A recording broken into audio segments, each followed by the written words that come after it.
O meu nome é Mariana e eu sou museóloga. Semana passada, a gente falou um pouco sobre conservação preventiva, conservação curativa e restauro. Essa semana, a gente vai falar um pouquinho mais sobre a parte de conservação preventiva, abordando os agentes de degradação dos acervos.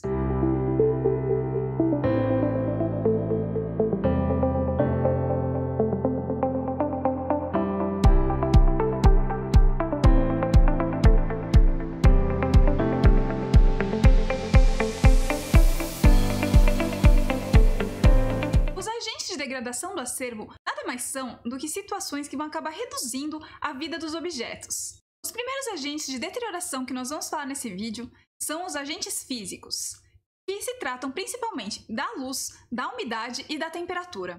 Eles acabam trazendo malefícios enormes para o acervo. Vamos começar pela luz. A luz ela pode amarelar fotos, desbotar tecidos, ela pode acabar enfraquecendo papéis, as fibras dos papéis, deixando eles mais frágeis. Ela acaba fazendo mal para praticamente todos os acervos. Vocês sabem que a gente precisa usar protetor solar. E por que a gente precisa fazer isso? Porque a nossa pele ela também sofre com os raios solares, com os raios ultravioletas e infravermelhos. A mesma coisa acontece com o acervo, mas eles não têm um protetor solar para eles. Então, o que a gente precisa fazer? Evitar a incidência direta de luz sobre eles. Ou seja, espaços que têm acervos, que têm bens culturais ou que têm objetos que vocês gostem muito e queiram que eles durem por mais tempo, não devem receber luz direta. A gente deve fechar cortinas, a gente deve ter filtros nas janelas, a gente deve ter espaços de armazenamento como caixas, embalagens que sejam próprias para esses acervos e para que eles fiquem protegidos em lugares aí ao abrigo de luz. E isso serve também para luz artificial, não somente para luz natural. A gente também deve evitar que acervos fiquem em espaços onde a luz fluorescente, por exemplo, pegue muito em cima deles. A gente também deve evitar que as luzes artificiais incidam diretamente sobre objetos. É por isso que quando vocês vão em museus, eles proíbem o uso de flash. A luz do flash ela é muito forte, ela acaba trazendo altos índices de raios ultravioletas para os objetos e acabam diminuindo a vida deles. Ou seja, fotos vocês podem tirar, agora com flash jamais. Isso vai fazer com que o objeto fique muito mais frágil. A temperatura e a umidade elas podem trazer outros problemas. Elas podem acabar inchando madeiras, deixando a madeira ela macia, meio fofinha e inchada. Elas fazem com que acervos manuscritos, acervos documentais que tenham alguma marca feita à tinta ou impressos possam acabar borrando com o passar do tempo se a umidade não estiver adequada. Além disso, materiais de couro, eles podem acabar ficando um pouco quebradiços se a umidade estiver muito baixa. É sempre importante pensar que muita umidade faz mal e que pouca umidade também faz mal. A umidade em excesso, ela pode acabar favorecendo o surgimento de fungos e outros micro-organismos. Além disso, ela vai fazer exatamente com que os materiais frágeis eles fiquem um pouco mais moles. Ela pode também provocar a oxidação de materiais metálicos. A gente está falando, por exemplo, da ferrugem em objetos de ferro e de outros tipos de oxidação em outros tipos de metal. O que a gente pode fazer para evitar isso? É sempre importante que espaços que tenham acervos tenham um controle aí da umidade e da temperatura. Eles precisam ficar o mais estáveis possível. A variação de temperatura e de umidade é mais prejudicial até do que ambientes que tenham uma umidade inadequada. O ideal seria que a temperatura média do ambiente fosse entre 20 e 23 graus e que a umidade relativa dele fosse entre 50 e 60. É claro que isso são médias.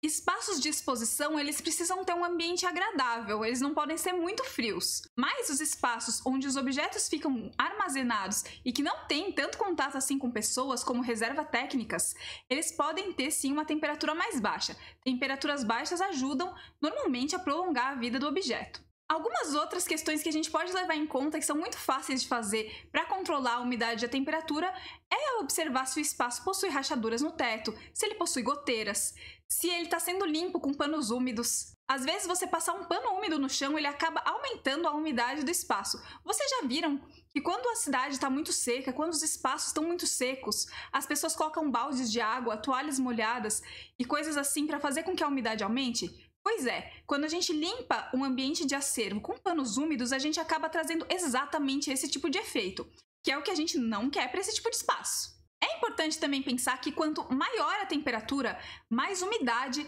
a atmosfera pode reter. Então, ambientes quentes eles acabam em geral sendo mais úmidos também. Por isso que o controle da temperatura é importante. Existe um equipamento chamado termohigrômetro que ele vai fazer exatamente isso. Ele vai medir a temperatura e a umidade do local. É muito utilizado em museus e espaços onde tenham acervos. Uma outra medida muito importante que a gente tem que levar em conta é a circulação de ar. Ambientes fechados que não tenham uma circulação de ar, eles tendem também a se tornar mais úmidos. Existem também os agentes biológicos. A gente está falando aí de todos os tipos de serizinhos que vão acabar afetando o nosso acervo. Eles normalmente gostam de lugares úmidos e quentes, principalmente se passar dos 30 graus e de 75% de umidade. A gente está falando, por exemplo, dos cupins e das brocas. Quem nunca viu algum móvel de madeira que tenha sofrido uma infestação de cupim? Pois é, eles são extremamente comuns e se espalham muito rápido pelo acervo.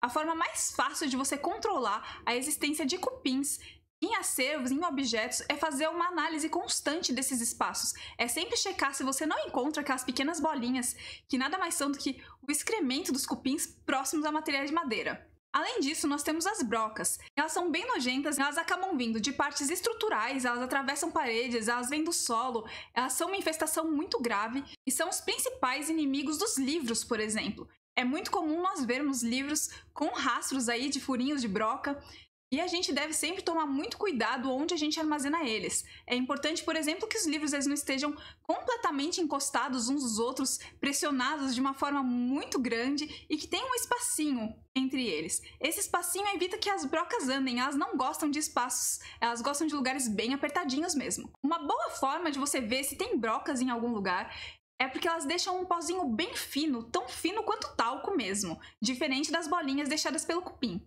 Um outro agente biológico terrível são os fungos. Eles deixam manchas e marcas muitas vezes irreversíveis, tanto em acervos documentais quanto em acervos têxteis, em acervos de tecido. É muito comum a gente deixar algo em um espaço úmido e logo em seguida surgir aí os fungos. Eles, de geral, deixam marcas castanhas, que nem vocês podem ver na imagem aqui do lado.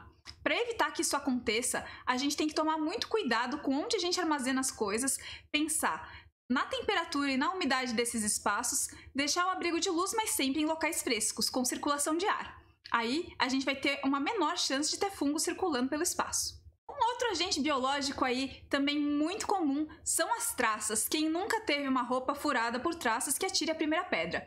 Elas andam sempre por vários espaços onde tem tecidos e elas são atraídas por restos de comida ou por cheiros fortes. Se, por exemplo, você deixa uma roupa com perfume sem lavar, ela pode acabar atraindo traças. Existem também outros agentes muito graves aí para os acervos, que são os agentes químicos. O que são os agentes químicos? A gente está falando de poeira, a gente está falando de poluição. Sim, a poluição ela traz malefícios enormes para o acervo.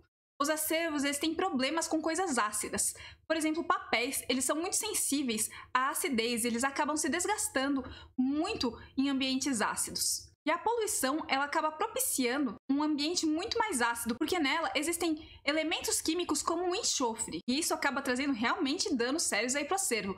É sempre muito importante que a gente pense aí em como está o espaço que a gente está deixando os nossos acervos, os nossos objetos. E, de preferência, se a gente pensar em museus, que existam filtros de ar para evitar que esses poluentes entrem pelas frestas do nosso acervo, pelas janelas e tudo mais. Uma outra forma de evitar que os poluentes acabem entrando em contato com o acervo é pensar em embalagens de acondicionamento para esses acervos. Ou seja, são caixas, são sacos, são formas de acondicionar, de armazenar o acervo que vão evitar que ele entre em contato direto com esses agentes poluentes. A gente vai falar um pouco mais sobre isso mais para frente do curso também. Um outro agente químico muito sério que nós temos são os resquícios de produtos que ficam pelo ar. Por isso que locais onde tem reserva técnica, onde ficam acervos, os espaços de exposições em museus, eles não devem ser limpos com produtos de limpeza muito fortes, com odores muito fortes, porque todos esses resquícios de produtos de limpeza eles acabam ficando no ar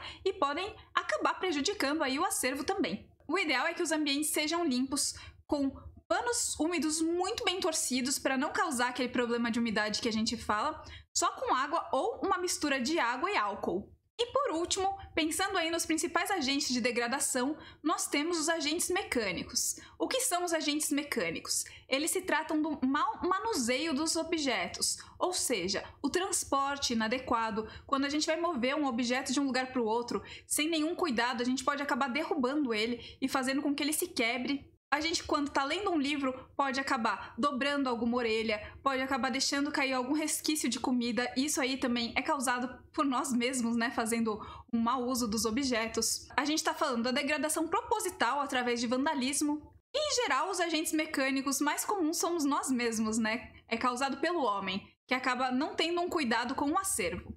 Além disso, nós, humanos, somos agentes poluentes também. Lembra que eu falei que a poluição ela é muito grave para o acervo? Bom, somos nós que causamos a poluição, nós que deixamos os resquícios aí de produtos químicos no ar, na atmosfera, que acabam prejudicando e diminuindo a vida do acervo.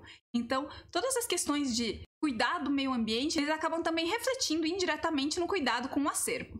Agora, nós vamos fazer uma atividade. Vocês vão selecionar 2 objetos aí na casa de vocês. Depois vocês vão fotografar e anexar na ficha que eu vou disponibilizar para vocês no Google Sala de Aulas e me enviar. Eu vou fazer a mesma atividade aqui para vocês terem um exemplo. Então vamos lá. Então, para nossa atividade, eu separei alguns objetos. Os primeiros objetos que eu separei foram esses pregos e parafusos. Como vocês podem ver, alguns deles estão bem enferrujados. Esses 2 pregos, eles são praticamente iguais, mas eles foram armazenados em situações diferentes. E este ficou completamente vulnerável à umidade. Como vocês podem ver, ele que sofreu o processo de oxidação. A umidade ela é responsável por causar a oxidação e a corrosão em materiais metálicos. A corrosão é aquele estágio da oxidação mais avançado, quando as partes começam até mesmo a se desfazer. Vocês já devem ter visto isso em algum momento. Vamos pegar então esses objetos e preencher a nossa ficha. O objeto selecionado, então, são pregos e parafusos. Eu vou tirar uma foto e anexar na nossa ficha. E vou assinalar então qual foi o agente de deterioração responsável por esse estado de degradação da nossa peça.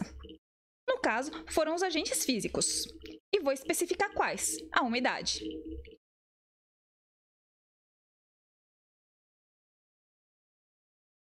Vamos então separar o nosso segundo objeto. Eu separei aqui esse livro. Como vocês podem ver, ele está com diversas manchas.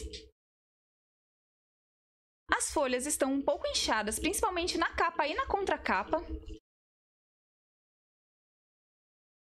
E esses pontos castanhos, essas manchas, estão presentes em praticamente todas as páginas do livro. Vamos então preencher a nossa ficha. O objeto selecionado foi o livro Morro dos Ventos Uivantes. Vamos anexar uma foto. E vamos assinalar qual foi o agente de deterioração. No caso, foram 2. Nós temos os agentes físicos e os agentes biológicos. E eu vou especificar quais. No caso dos agentes físicos, eu estou falando da umidade novamente. A umidade, além de ser um atrativo muito grande e propício para a proliferação de fungos, ela também acaba causando essa questão que eu falei do inchaço das páginas. Principalmente aqui na contracapa e na capa. E de agentes biológicos, nós temos os próprios fungos, que são os responsáveis por todas essas manchinhas que nós estamos vendo ao redor do livro. Lembrando que os objetos que vocês selecionarem na casa de vocês, eles podem ter sofrido a deterioração causada por outros agentes. Não esqueçam de assinalar quais, muitas vezes podendo ser mais de um, inclusive. Então foi isso, espero que vocês tenham gostado da aula, aprendido um pouquinho sobre os agentes de deterioração. Eu vou deixar para vocês também um link de uma outra aula minha sobre isso, que tem uma outra atividade, que caso vocês queiram fazer vai ser bem legal também. Então espero as atividades de vocês lá no Google Sala de Aulas. Até a próxima, tchau, tchau!